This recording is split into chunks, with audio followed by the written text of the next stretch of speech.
Phil was no more an ordinary person than James Joyce or William Blake were ordinary people, or Marilyn Monroe was an ordinary person either.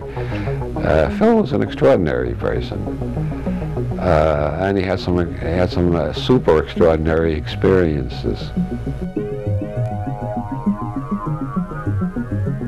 The unknown side of Phil is that he probably was a philosopher in a world where philosophy has pretty much been replaced by technology. You know, we got science now. What do we need philosophy for? We can find out what works and what's real, and nobody really needs to speculate about it. If you want to be a philosopher, you go be a physicist. You know, but Phil was a traditional, classical philosopher. You know, and maybe one of the last. He was so damn funny.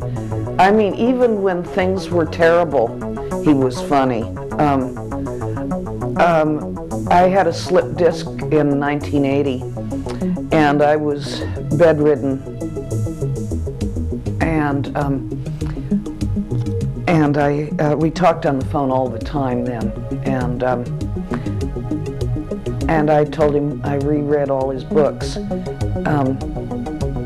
And he said, "Miriam, that's just crazy. That when you're all taking pain pills and you're in pain and everything, reading my books, they're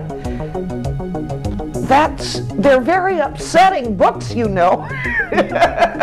I said, "I know they are, Phil, but I feel very comforted by your voice with me." And he said, "Well, that'll be all right then."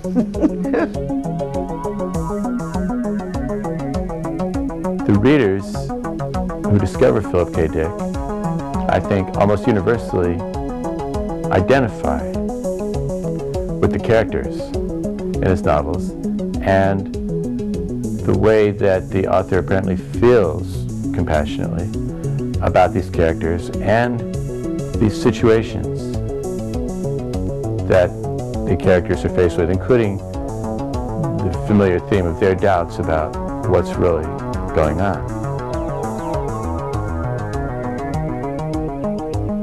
The kind of human situations that he presents are still happening, and the things that happen in his mainstream novels, they could be happening right now. The crises that people are facing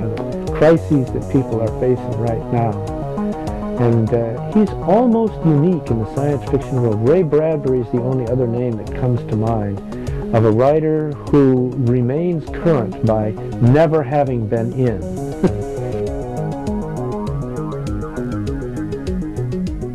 I think people still read Phil Dick because partly it's the characters. The characters really, he was very good at capturing conflicts between people, having complex characters with, you know, more neuroses than you could count on your both hands, and they're just compelling, you know. And they were struggling with the moral questions that a lot of us confront in life. You know, is the universe ultimately benign or not? You know, is it a trap?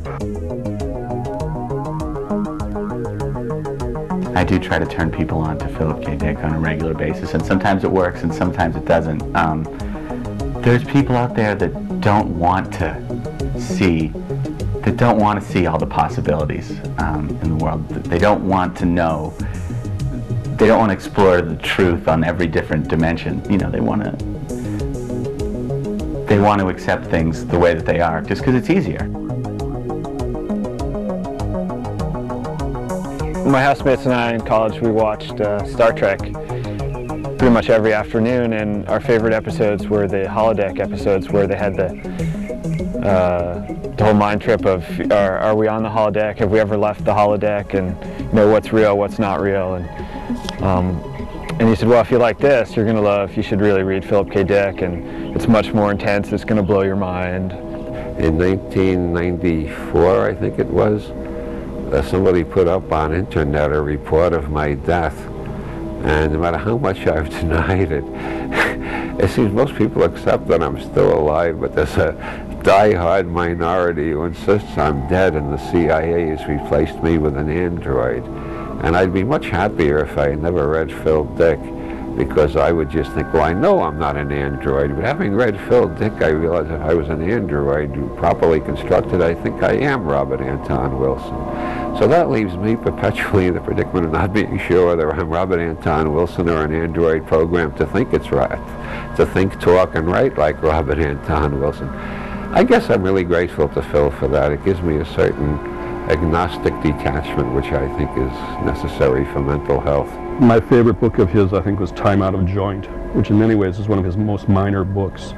But to me, it just had these classic moments where he's riding on the bus and he gets the glimpse that everything else on the bus is a prop, and that seemed to sum up some weird truth that I couldn't quite put my finger on. I think really what he wanted to do was use the typewriter as a medium to digest what he knew about life and how to make some sense out of it. He could collect things in his brain and sort facts around like playing cards, and then deal them back out in a novel. Say, well, does that make sense? Is that a worldview that I can live with? No, but at least it's a novel. He was always a champion of the underdog, and he was a champion of the salesman because the salesman was an underdog. So he would have underdog heroes constantly in his stories. It would not be the captain of the space patrol, and it would not be the empress of Mars. It would be some repairman or some alcoholic or some obscure person would almost always be the central figure. And he felt that these ordinary people that he saw around him, they had been really shortchanged in the science fiction field, and that real stories could be written about people who were not the kings and queens of their particular universe. One of the personal things about Phil that struck me was he was a big man, big, heavy, barrel-chested, tall, imposing presence. And I really got the intense perception, or a real strong feeling from Phil, that he knew that he intimidated people, and that he knew that he consciously had to do everything he could to make them feel at ease, because he had the tendency to intimidate them. And I thought, boy, that is, just the sense that this radiated from him really speaks volumes about the man. You can, you understand something about him without even a word being exchanged, just through the way that he treats you, just through the way that he would communicate with people and interact with them. That he was making every effort he could not to be intimidating, and to be, as good a listener and as intelligent a communicator as he could possibly be. He had a wry, often self-deprecating humor, which was also very flattering. I mean, when you're talking to Philip K. Dick, and you can get a little of this, I think, on the tape recording that the Philip K. Dick Society put out as an issue of the newsletter.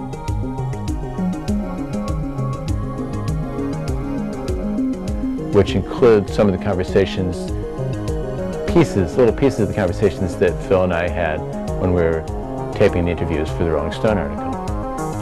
I think that in listening to that, it's possible to hear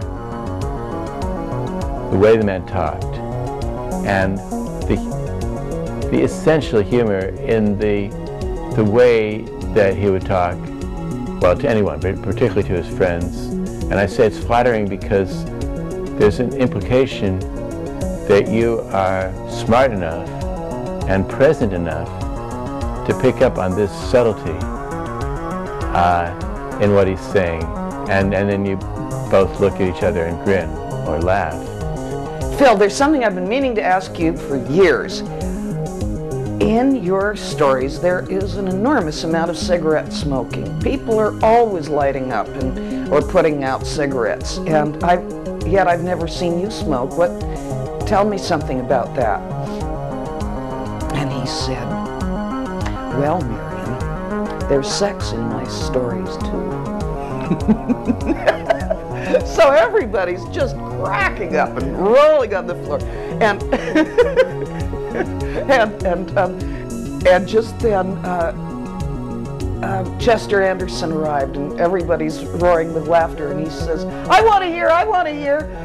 Come on, do it again." And Phil said,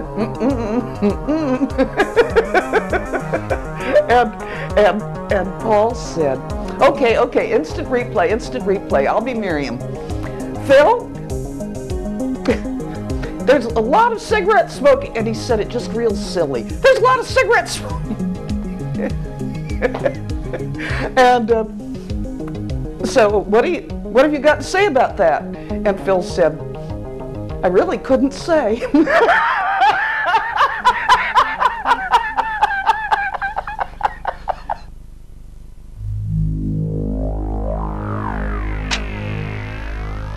I think all around us our friends are doing things, and what they do is similar to what we do, maybe even identical to what we do, and we presume